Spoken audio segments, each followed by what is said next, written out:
So conservative and non-conservative forces. All the forces on this earth going to fit one of these criteria. They're going to be conservative or non-conservative. Well, what's the difference? Well, conservative forces, they store the energy and they release it later. Like what? Like gravity. That's a conservative force. What's non-conservative force? These forces actually lose energy. They lose it in different forms, like heat, sound. When you rub your hands together, friction force is non-conservative friction. When you rub your hand gets warm. What happened? That energy we had is being lost in the form of heat. When cars collide, an accident, that sound you hear, the banging sound, that dent, that's all energy lost. So those are non-conservative forces.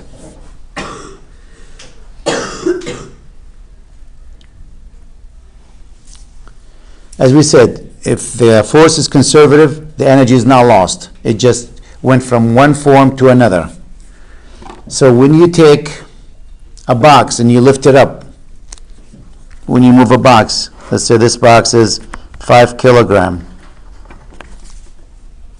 and you move it up to 1 meter high,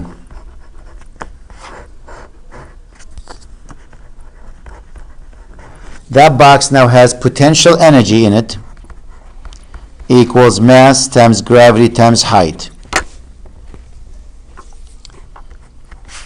The mass is 5, gravity is 9.8, height is 1. It has 49 joules. I'll use capital J. If you lift it another meter, so now it's 2 meter high,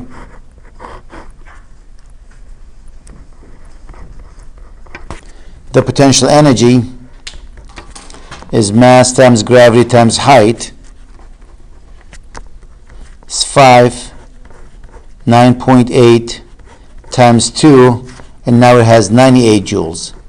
And that energy is being stored in the box. I'm holding the box. My hand is under the box. I'm holding it. Once I move my hand, what happens to that box? Drops. And that energy will convert from potential energy to kinetic energy. So right now, because I'm holding the box in my hand like this is not moving.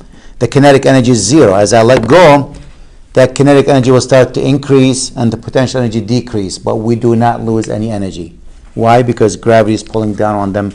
Gravity is a conservative force. Can kinetic energy go upwards? Can increase? No, sorry. I mean, usually when you say kinetic energy, usually it's like when you drop something or if the object goes down. Yep. Can kinetic energy become more increased? Going up? Sure. If you have a jet taking off or a rocket taking off with an engine where the speed is increasing, what's the kinetic energy? 1/2 mv squared. So the faster you're moving, the more kinetic energy you have. But if you have more kinetic energy, you have less potential energy. Nope, not if you're going up. As you're going up, your height is increasing. But now you got to be careful. Now you got an engine pushing on you to give you that kinetic energy. You know, so it's not like you're throwing something in the air. If you're throwing something in the air, if I fire, for example, there we go. The 4th of July is coming up. These are fireworks. You shoot that fireworks has a mass of 1 kilogram. That's a heavy one. That's the mass. And has initial speed of, I don't know, let's say 20 meters per second. If this is the ground, my potential energy right now is mass times gravity times height, which is 0. My kinetic energy is 1/2 mass times velocity squared. 1/2 times 1 times 20 squared. That's 200 joules. As the rocket goes up in the air, if this is the maximum height we reach here, this is the maximum height.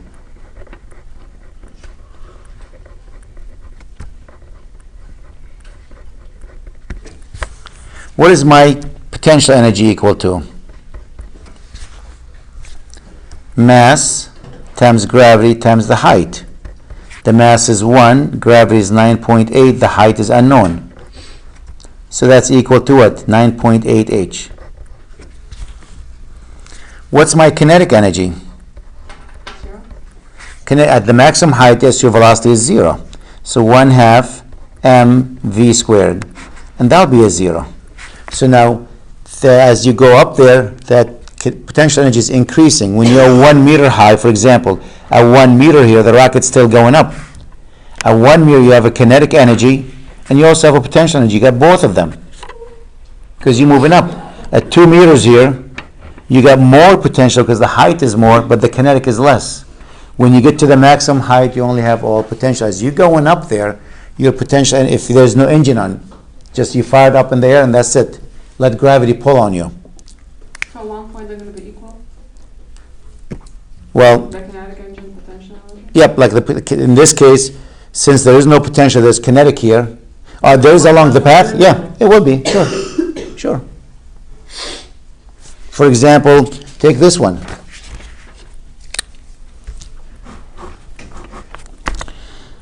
And again, let's take the fireworks here. We say 1 kilogram, right? And we initial velocity, what was initial velocity? 20 meters per second. What's your potential energy equal to? 0 here at the ground, right? What's the kinetic energy equal to? 1/2 the mass times 20 squared. And that's 200. Now, where's my calculator?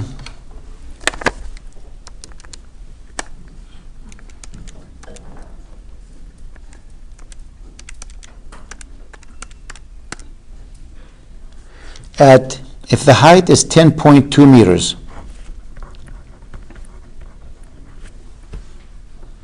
there's the 1 kilogram. Can you tell me what the potential energy is and what the kinetic energy is? Your potential energy is equal to what? Mass times gravity times height. So what is your potential energy? The mass, which is 1, gravity 9.8, and the height, which is what? 10.2. What's 9.8 times 10.2? It's 100 joules. It's 99.96. Now let me find what the kinetic energy is. Well, I said if there's no friction, the sum of them should equal to this, but I want to prove that. Let's go back to the equations in physics that we learned about shooting something up in the air. You know your initial speed. Initial speed is what? 20. You know the initial height, 0. You know the final height, 10.2. I'm looking at the speed when you reach that point, the 10.2. What is the final velocity? Unknown. What's the acceleration? Gravity.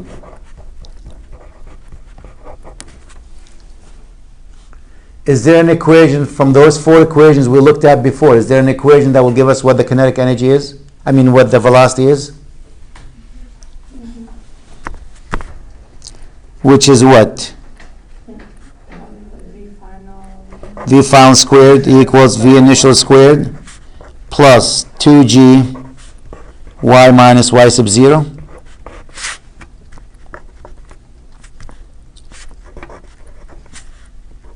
That's 400 when you square the 20.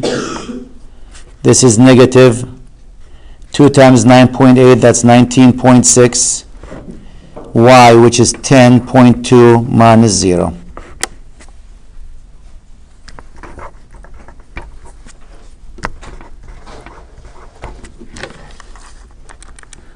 $19.6 times 10.2, which is roughly 200. 199.92. V squared equals what? 200. What's V equal to? The square root of 200, which is 14.14. So how much kinetic energy are you going to have here? 1/2 the mass, which is 1, times the velocity square. Let's do the math. 14.14 when you square it,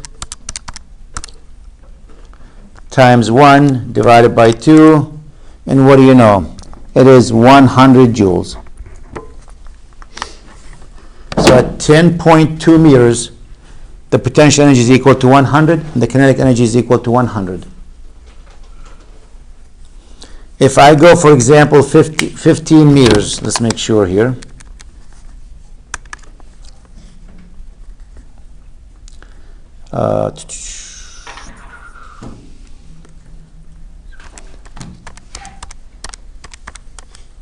Yep.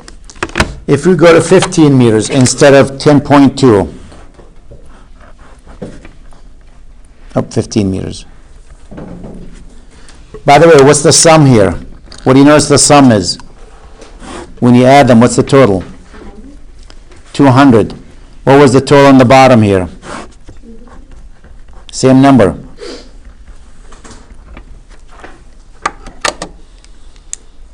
So basically throughout its way always have to be 200. Doesn't matter. Correct, if you neglect the friction, because the friction is actually non-conservative force. You lose, because as that object going through air, you're actually heating the air. You're losing some of that energy to heat, you know.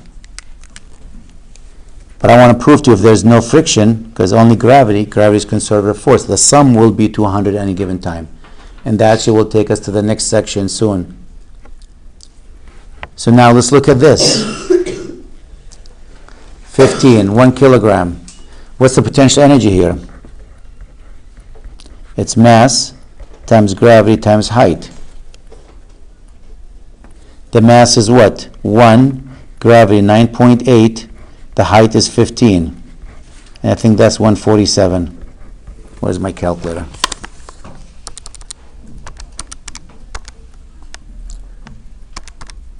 Yep, it is 147. The kinetic energy. I need to know what the velocity is. So let me go back to my equations here and calculate the velocity when you reach that point. You're going slower now. It's not the same number. So here we go. V squared equals V0 squared plus 2G y minus y sub 0.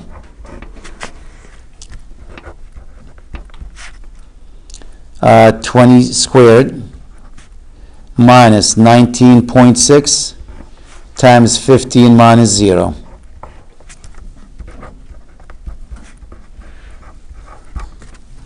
What's 19.6 times 15? 294.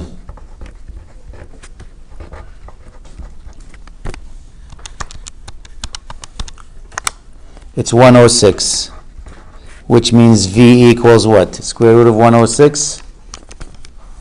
10.3.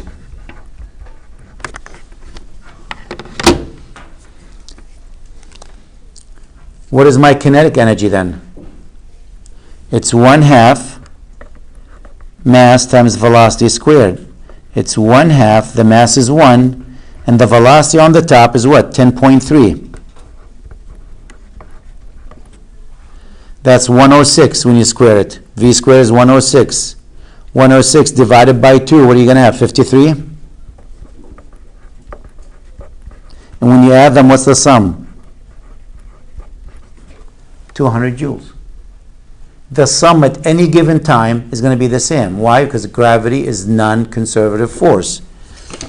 Notice what it says. I mean, gravity is conservative force. I said none. Is conservative force. Conservative forces store energy for later release with no loss. We don't lose any energy with that. It just goes from kinetic to potential. It just changes. On the bottom, we had only kinetic. As you go up, the kinetic start to decrease, the potential start to increase. But the sum will always be the same. And when you get to the top, the peak point, there is no more kinetic energy. It's all potential. So you're going to see me shortly in one of the sections talking about conservation of energy. That's really what, I don't have to prove it now, you see it in this video. That's how you prove we have conservation of energy. There's the math beside. You can see what the velocity here. The velocity here is 10.3 now.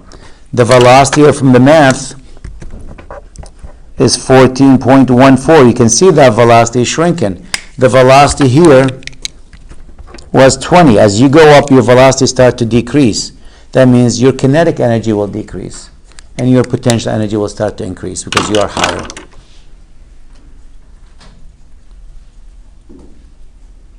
Now, what's a non-conservative force? That's a friction. And you will lose energy there with the friction. You will not have, the sum before and after will not be the same. So let's look at the non-conservative forces. Let's take an example on that.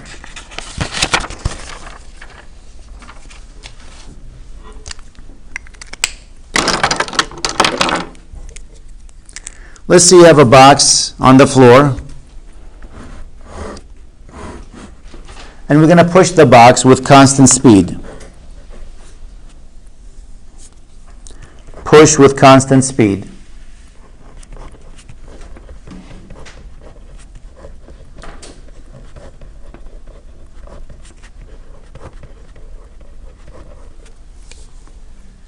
And we have a friction here. The floor is like carpet, there's a friction.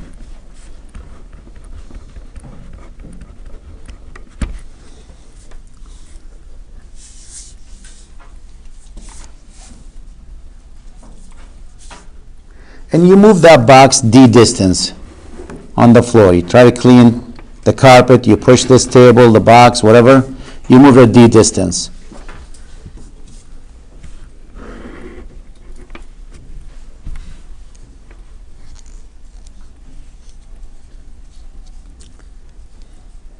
Now, you push it with constant speed. Now, notice, watch this. This is friction right there. If I push this with constant speed and let it go now, what happened? Stop. Why? The friction force. Now, there's no change in height here. We go on a flat floor. There's no potential energy. You only have kinetic energy. So when this was moving here, it has kinetic energy, 1/2 mv squared. Down here, how much kinetic energy in it? Zero. So what happened? Where did it go? Friction. We lost it. All that kinetic energy that was in this one when you pushed it, get lost. Notice I'm pushing it, now let go now. It has kinetic energy equals 1/2 mv squared when it was moving. And it starts to slow down, then stops. Kinetic energy is zero. If I use this as reference, there is no potential energy here. The ground is zero. So your potential energy here, this has a velocity moving with v. This has a velocity equals zero. Notice I pushed it and stopped. You can see it moving. Here we go. Stops. So here I have potential energy equals zero. Why? The height is zero. Sitting on the floor, the ground. Your kinetic energy is 1/2 mv squared. It was moving. Notice, there we go. This is moving. Initially it was moving. So what's the total number here?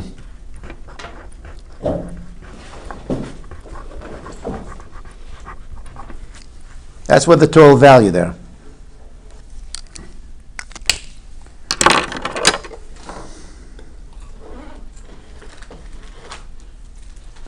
Now again, let's look at the end. Here's the end. See, it's now moving. What's my potential energy here? It's zero because my height is zero. What's my kinetic energy? Zero. What's my total value? Zero. What happened to all this energy that was here? Now suddenly it's gone. What is the change in energy? It was really here because there's only kinetic energy. There's no change. What's the change in kinetic energy? Normally, that's the work done. Which is what? It's the final kinetic energy minus the initial kinetic energy. And you will notice this will be a negative because friction always has a negative work. So the final, which is zero, minus the initial, which is 1/2 mv squared.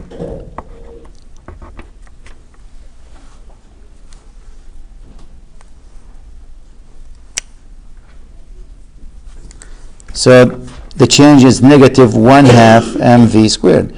Well, the only force acting on this, when I push it, the only force acting on it is what? Friction. And what's the work done by friction? It's negative the friction force times the distance traveled.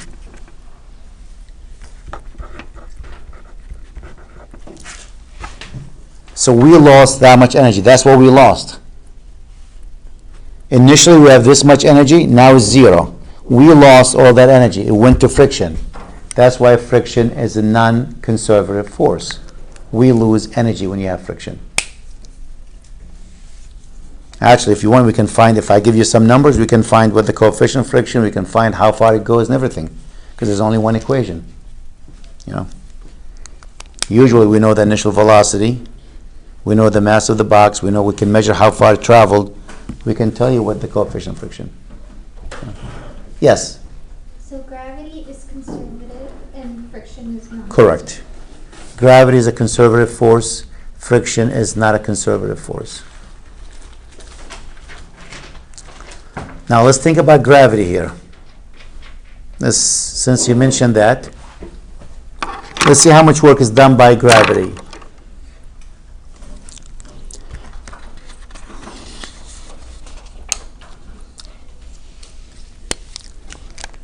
So work done by gravity.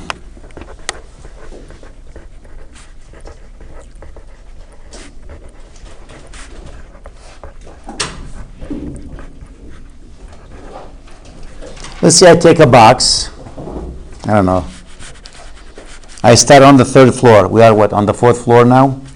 I get on the 3rd floor, I come out of my office, I get a box in my hand, it has 10 kilograms in it.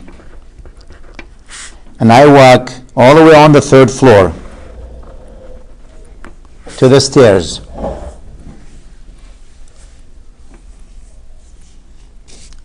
I get to the stairs,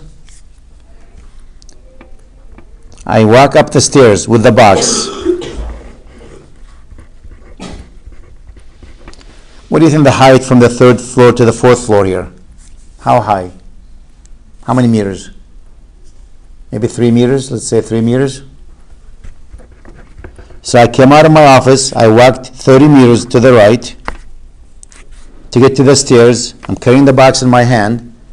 I took the box, went up the stairs 3 meters high, and now I walked with the box. This is the 10 kilogram again. To the 4th floor. I walked, I don't know, 60 meters or 50 meters. Then I realized I'm on the wrong floor. I go, uh-oh, I need to go back to my office. I don't know what happened to me here. I forgot where I was. I get back, 10 kilogram, and I take the stairs down 3 meters, and I get back and I go to my office. So that's the path I walked.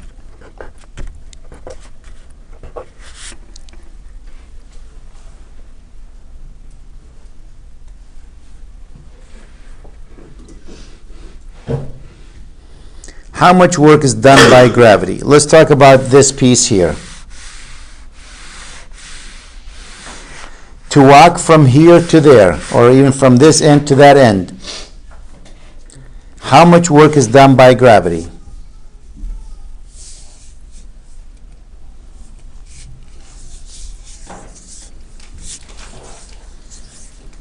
What do you think? So that piece. Which way is gravity? Gravity is pulling down. This is mg, right? The mass of the box. What's the definition of work? Work is what? F times x times cosine theta, we said last time.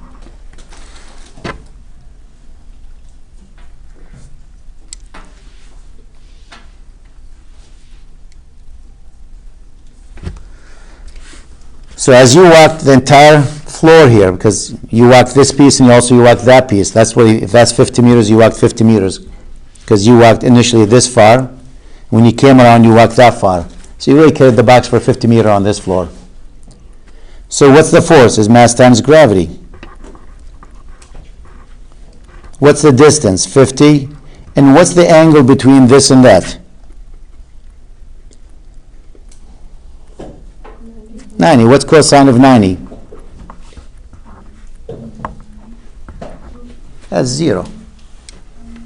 The work done by gravity is 0 joules right there. So is it joules going, 0 going back that way? Yep, this way? Yeah. Yep, the work done here will also be 0. So if you, because we're talking about gravity is pulling down, mg, and notice the angle is still 90 degrees. So the work done by gravity in these two pieces is 0. Now, as I climb the stairs from the 3rd floor to the 4th floor, gravity was pulling which way? Down this way, right? And I was moving which way? Upward. So the work done by gravity is the force, which is mass times gravity, times the distance, which is what? 3, times what? Cosine, what's the angle between them? 180. Cosine of 180 is -1. So what's that number? 10 times 9.8, that's 98, times 3. Clear here. 98 times 3. That's a negative 294 joules. So would it be positive 294? The work done here absolutely will be positive 294 joules. Because why? The force is down and the weight is down. Cosine 0, which is 1. So notice here, when you think about it, it looks like gravity lost 294 joules here. But what happened when you went down there? You got them back. It went from one form to another. You didn't lose it. The sum of them is still 0. So when you walk in a closed loop like this, the sum of the energy will be 0. You're not going to lose anything due to gravity.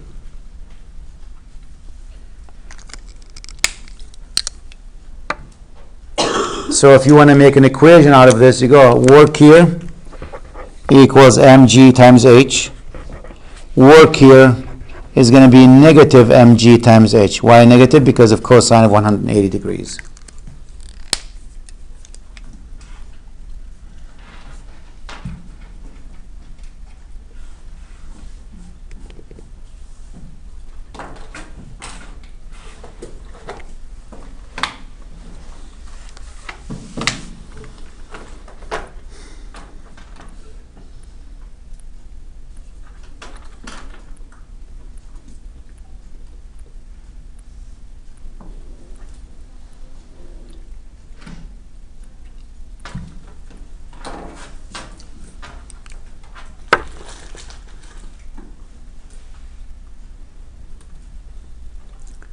Let me see if I can come up with a good problem.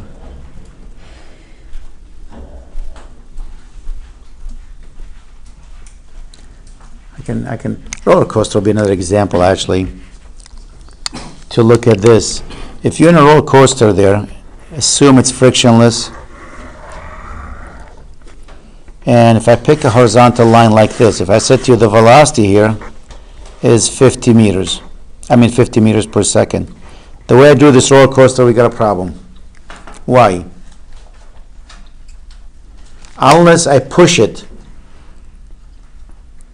the initial velocity is 0. Actually, I didn't mean to say that, but let's say the velocity here, down here, is 50. If my velocity here is 0, like sitting here, almost 0, it's not going to go like this. How is this? Like, it's not really easy because 0 will never move. That means you're sitting there, it's not going anywhere. But barely moving on the top. Then it hits this one, start to slide down, pick a speed. What do you think the velocity here will be if it's frictionless? Same thing. Same number. So if you design the roller coaster to go a bit higher, you got a problem. It will never make it up there. So that's why when you look at the roller coaster, the highest point in the roller coaster usually is this point, unless what? Unless now we launch you with some speed here.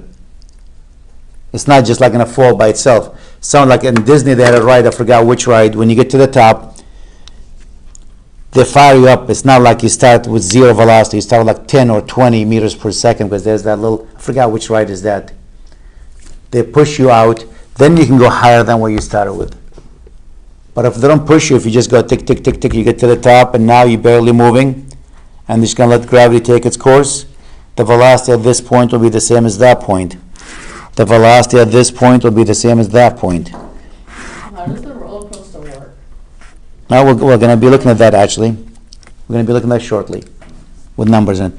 But if we assume this frictionless, and that's really close to frictionless you'll ever get there. If this is the ground here, You know what we should do? take a field Field trip. trip. Yep, I know where you're going with that. Six Flag. We can tomorrow. I won't be there, but you guys can do it. Yeah. So at the same height, the velocity will be the same if it is frictionless.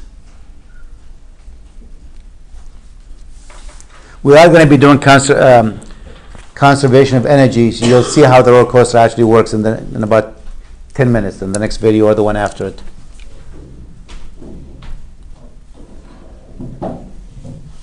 Okay.